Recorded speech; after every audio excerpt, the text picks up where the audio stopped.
একজন মানুষকে গড়ে এক জীবনে প্রায় ৭.৫ লক্ষ বার সিদ্ধান্ত গ্রহণ করতে হয়। আসসালামু আলাইকুম রহমতুল্লাহি ওয়া বারাকাতুহু। আলহামদুলিল্লাহ ওয়াসসালাতু ওয়াসসালামু আলা রাসূলিল্লাহ ওয়া বা'দ।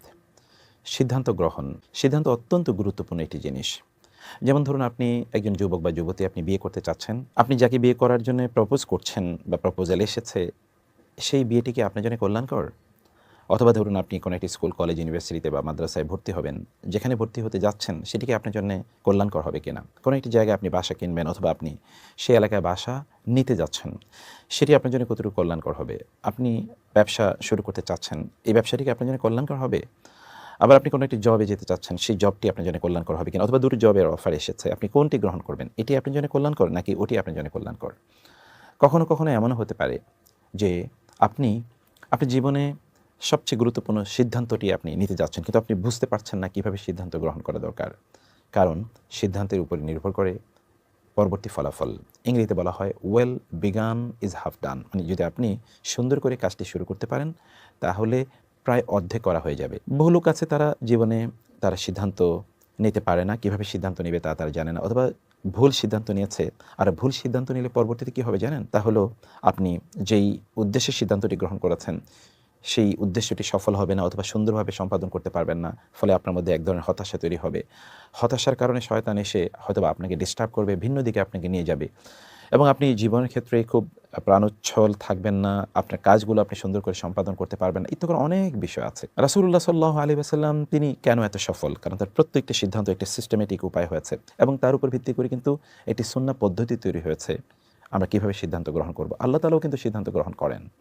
ওয়াকাদা রব্বুকা আল্লা তা'বুদু ইল্লা ইয়াহু ফাইদা কদা আমরান ফাইন্নামা ইয়াকুলু লাহু কুন ফায়াকুন। যখন তিনি কোনো কাজের সিদ্ধান্ত নেন, তখন তিনি বলেন কুন, হয়ে যাও, ফায়াকুন, অতঃপর তা হয়ে যায়। ফাআলুল লিমা ইউরিদ, তিনি যে সিদ্ধান্ত নেন তা তিনি করেন। এরকম কোরআনে অসংখ্য জায়গা আছে আল্লাহ তাআলা তিনি সিদ্ধান্ত গ্রহণ করেন। সাহাবায়ে কেরামরা তারা সিদ্ধান্ত গ্রহণ করেছেন রাসূলুল্লাহ সাল্লাল্লাহু আলাইহি ওয়াসাল্লামের দেখানো পদ্ধতিতে। এইজন্য তারা সফল এবং পৃথিবীর সবচেয়ে সফল মানুষ হলেন তারা। আমাদের সালফে সালিহিন তারাও সিদ্ধান্ত গ্রহণ করেছেন। আমরা অনেকেই হয় সিদ্ধান্ত নেই না, অথবা আমরা ভুল সিদ্ধান্ত নেই, অথবা আমাদের সিদ্ধান্তগুলো দূরদর্শিতার উপর ভিত্তি করে তৈরি হয় না। সিদ্ধান্ত গ্রহণ করতে হবে, কিন্তু এর মানে এটা নয় যে আপনি একেবারে ছোটোখাটো বিষয়ে আপনাকে সিদ্ধান্ত নেবেন। এরকম বিষয়টি কিন্তু এরকম নয় যে একেবারে সামান্য কিছু, যেমন ধরুন আপনি এখনই খাবেন কিনা এ ব্যাপারে আপনি একটু সিদ্ধান্ত নেওয়ার জন্য গবেষণা করছেন। ব্যাপারটা এরকম না। আপনি এখনই জামা পরবেন, এখনই গোসল করবেন কিনা এই ব্যাপারে সিদ্ধান্ত নেবেন, ব্যাপারটি এরকম নয়। আবার যেটি আপনার জন্য অব্লিগেটরি, বাধ্যতামূলক, যেমন আপনাকে এখন সালাত আদায় করতেই হবে, তার জন্য আপনি একেবারে সিদ্ধান্ত নেবেন, মানে গবেষণা করবেন সিদ্ধান্ত নেওয়ার জন্য, ব্যাপারটি কিন্তু এরকম নয়। তবে ভালো কাজ করার জন্য সিদ্ধান্তের যদি একটি রূপ থাকে যে আমরা এই কাজটি করার জন্য নিয়ত করলাম, নিয়ত মানে হচ্ছে আল্লাহ সন্তুষ্টির জন্য আমরা এই কাজটি করব, অথবা দুনিয়ার কোনো কাজ যদি হয় তাহলে সর্বোত্তমভাবে আমরা কাজটি সম্পাদন করব, তাহলে তার জন্য এক ধরনের সিদ্ধান্ত, মানে হচ্ছে আমি খুবই ভালোভাবে কাজটি করব, এরকম একটি সিদ্ধান্তের প্রয়োজন হয়। এই জন্য কিন্তু ইবাদতের জন্য নিয়ত করা লাগে। আপনি জানেন, হজের জন্য নিয়ত করতে হয়, যাকাতের জন্য নিয়ত করতে হয়, সালাতের জন্য নিয়ত করতে হয়। আপনি কোরআন তেলাওয়াতের জন্য নিয়ত করবেন যে আল্লাহ, আমি তোমার সন্তুষ্টির জন্য এই তেলাওয়াত করছি। এইটি তো আমাদেরকে করতে হয়। ইন্নামাল আমালু বিন্নিয়াত, নিয়তটাও কিন্তু এক ধরনের সিদ্ধান্ত। তো আমরা যেটি বলছিলাম যে আমাদের দৈনন্দিন কার্যকলাপে আমরা যে সিদ্ধান্ত গ্রহণ করি, এই সিদ্ধান্তের ক্ষেত্রে আমাদের কী করণীয়? আমরা 5টি প্রসেসের কথা আপনাদেরকে বলবো, যে প্রসেসগুলো আমাদের সকলে মেনটেন করা দরকার। প্রথম যে বিষয়টি, তা হচ্ছে আমাদের ব্যক্তিগতভাবে একটু গবেষণা করা দরকার যে আমি যে সিদ্ধান্তটি নিতে যাচ্ছি বা যে কাজটি করার জন্য আমি সিদ্ধান্ত গ্রহণ করব, এই কাজটির ব্যাপারে যথাযথ উপাত্ত গ্রহণ করা দরকার। যেমন ধরুন, কোথাও আপনি বিয়ে করবেন, তো বিয়ে করার ব্যাপারে তো আপনাকে সিদ্ধান্ত নিতে হবে এবং এটা প্রচণ্ড গুরুত্বপূর্ণ একটি সিদ্ধান্ত জীবনের ক্ষেত্রে। সেক্ষেত্রে আপনি যার পক্ষ থেকে প্রপোজাল পেয়েছেন বিবাহর, অথবা আপনার পরিবার কোথাও প্রপোজাল দিয়েছে বিবাহের, সেই জায়গায় ওই পরিবার সংক্রান্ত যত তথ্য আছে এই তথ্যগুলো জানার চেষ্টা করবেন। সাহাবায়ে কেরাম তা কিন্তু করতেন। কখনো এরকম হয়েছে যে একজন সাহাবী তিনি বিয়ে করতে চেয়েছেন কোনো একজন নারীকে, তিনি লুকিয়ে, সুবহানাল্লাহ, আপনি আল্লাহকে বলছেন আপনার পক্ষে আল্লাহ তাআলা সিদ্ধান্ত গ্রহণ করার জন্য, তাহলে কেমন হতে পারে? যেমনিভাবে আল্লাহ সুবহানাহু ওয়া তাআলা সিদ্ধান্ত গ্রহণ করেছেন কার ব্যাপারে? মূসা আলাইহিস সালামের ব্যাপারে। তিনি কিন্তু সমুদ্র পার হবেন, তিনি বলেছেন আল্লাহ কী করব?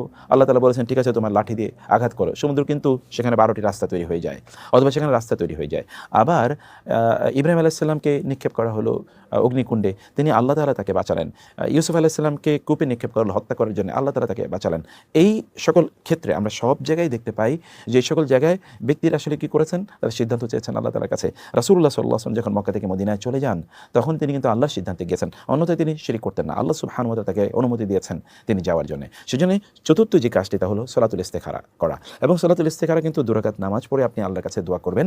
আল্লাহ আপনাকে কী করবেন, আপনার অন্তরে তখন এরকম একটা অনুভূতি তৈরি হয়ে যাবে যে এই কাজটি আপনার করা দরকার, অথবা কেউ একজন এসে আপনাকে বলবে না তুমি এই কাজটি করো, অথবা ধরুন আপনি হয়তোবা আপনার স্বপ্নেই দেখতে পাবেন যে কেউ আপনাকে নির্দেশ প্রদান করছে কাজটি করার জন্য, বা আপনি নিজে কাজটি করছেন এটি আপনি স্বপ্নে দেখতে পাবেন। ইত্যাদি করে বিভিন্ন সিমটমে আপনি বুঝতে পারবেন যে কাজটি আপনার জন্য কল্যাণকর।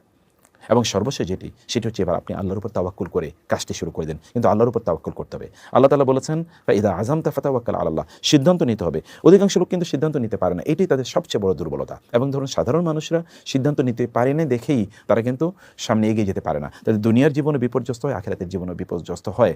আপনার জীবন কেন্দ্রিক আপনার সিদ্ধান্ত নেওয়া দরকার যে আপনি কেন এই পৃথিবীতে আছেন, আপনি কতদিন আর বেঁচে থাকবেন, এবং যতদিন আপনি বেঁচে থাকবেন ততদিন আপনি আসলে করবেন কি, আপনি তো জানেন না আপনি কতদিন বেঁচে থাকবেন। ফলশ্রুতিতে আপনার ব্যাপারে আপনার একটা সিদ্ধান্ত থাকা দরকার যে আমি এই কাজগুলো করতে চাই, আমার জান্নাতে বা আখিরাতে যাওয়ার জন্য তো আমাকে এই কাজ করতে হবে, এই কাজগুলোকে আমি এই সিস্টেমে করতে চাই। সিদ্ধান্ত আপনাকে লাগবেই, সিদ্ধান্ত ছাড়া কিন্তু একজন মোমেন্ট চলতে পারে না।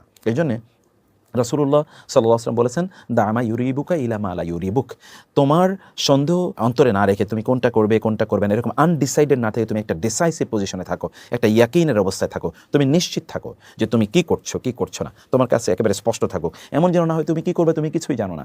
এটা একজন মোমেনের জন্য এটা একেবারেই উত্তম নয়। একজন মোমেন জানে তার কি করা উচিত এবং তিনি সেভাবেই চলেন। মুযাবযাবিনা বাইনা যালিকা লা ইলাহা উলাই ওয়ালা ইলাহা উলাই। মুনাফিকদের অবস্থা হচ্ছে সে আসলে বুঝে না করণীয় কি, সে হচ্ছে কনফিউজড। একজন মোমেন কখনো কনফিউজ থাকে না, মোমেন প্রচণ্ড সার্টেন থাকে, একেবারেই শক্তিশালী বিশ্বাস নিয়ে সে কাজ করে। সেজন্য আপনার পঞ্চম যে কাজটি তাহলে যে আপনি সিদ্ধান্ত নেবেন একেবারে কনক্রিট, যাই করেছেন সিদ্ধান্ত নিয়েছেন, এবার আপনি আল্লাহর উপর তাওয়াক্কুল করে কাজটি শুরু করে দিন। হতে পারে আপনার সিদ্ধান্তের মধ্যে কোনো ভুল থাকলেও আল্লাহর উপর তাওয়াক্কুল করার কারণে ইনশাআল্লাহ আপনি সফল হয়ে যাবেন।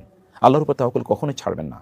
এই জন্য রাসূলুল্লাহ সাল্লাল্লাহু আলাইহি ওয়াসাল্লাম আল্লাহর উপর তাওয়াক্কুল করে তিনি চলে গিয়েছেন। মূসা আলাইহিস সালাম কিন্তু আল্লাহর উপর তাওয়াক্কুল করে তিনি ফেরাউনের কবল থেকে তার রক্ষা করার জন্য তার বাহিনীকে নিয়ে তিনি কিন্তু সমুদ্রের কাছ পর্যন্ত চলে জানেন কিন্তু সামনে সমুদ্র, কিন্তু তিনি জানেন তার লোকেরা যখন বলল যে ইন্না লামুদরাকুন, আমরা তো ধরা খেয়ে গেছি, তিনি বলেন না কখনোই না। রাসূল সাল্লাল্লাহু আলাইহি ওয়াসাল্লাম যখন ওই যে আপনার গারে সাওরে অর্থাৎ সাওর পর্বতের গুহায় যখন তিনি ছিলেন, আবু বকর রাদিয়াল্লাহু তাআলা আনহু বললেন তাকে যে ইয়া রাসূলুল্লাহ আমরা তো এখন ধরা খেয়ে যাব, যদি এরা একটু নিচের দিকে তাকায় লা আবসরনা তাহলে তারা তো আমাকে দেখে ফেলবে। রাসূল সাল্লাল্লাহু আলাইহি ওয়াসাল্লাম বললেন না, তোমার কি মনে হয় আমরা তো দুইজন নেই, বরং আল্লাহ আমাদের সাথে আছেন। মানে এই যে আল্লাহর উপর তাওয়াক্কুলের যে লেভেলটি, এই লেভেলটি যদি আপনি তৈরি করতে পারেন তাহলে আপনি কখনোই ব্যর্থ হবেন না ইনশাআল্লাহ। তাহলে আমরা যে 5টি জিনিস বললাম সিদ্ধান্ত গ্রহণের ক্ষেত্রে, আপনি এই 5টি জিনিস অবশ্যই আপনারা মেনটেন করার চেষ্টা করবেন, এটাই সুন্নাহ পদ্ধতি। তাইলে আপনার সিদ্ধান্তটিও কিন্তু আপনার জন্য ইবাদত হয়ে যাবে ইনশাআল্লাহ। এক নাম্বার কি? এক নাম্বার হচ্ছে যে ব্যাপারে আপনি কাজ করতে চান এই ব্যাপারে আপনি অ্যানালাইসিস করুন, মানুষের কাছে একটু জিজ্ঞেস করুন এই কাজটি কেমন, কতটুকু এখানে কল্যাণ আছে অকল্যাণ আছে। 2 নম্বর হচ্ছে আপনার সাবকনশিয়াস মাইন্ডকে নিজকে জিজ্ঞেস করুন, আগে নিজে এটা নিয়ে ভাবুন, একটু চিন্তা করুন, নোট ডাউন করুন আপনি কি চিন্তা করেছেন। 3 নম্বর হচ্ছে আপনি মানুষের কাছে পরামর্শ করুন। 4 নম্বর হচ্ছে আল্লাহর সাথে পরামর্শ করুন, আল্লাহর সাথে পরামর্শ করুন, আল্লাহর সিদ্ধান্ত অনুসারে আপনি চলুন। এবং 5ম হচ্ছে সিদ্ধান্ত একেবারে কনক্রিট সিদ্ধান্ত নেবেন, কোনো দোদুল্যমান না, একই সাথে অনেকগুলো না, একটা দুটো সিদ্ধান্ত যেটি নেওয়া দরকার এটি আপনি করবেন। এইটিকে নিয়ে এবার আপনি আল্লাহর উপর তাওয়াক্কুল করে সামনে এগিয়ে যান, সফলতা আপনার জন্য আসবে ইনশাআল্লাহ। আল্লাহ তাআলা আমাদেরকে বোঝার তৌফিক দান করুন। আসসালামু আলাইকুম ওয়া রাহমাতুল্লাহি ওয়া বারাকাতুহু।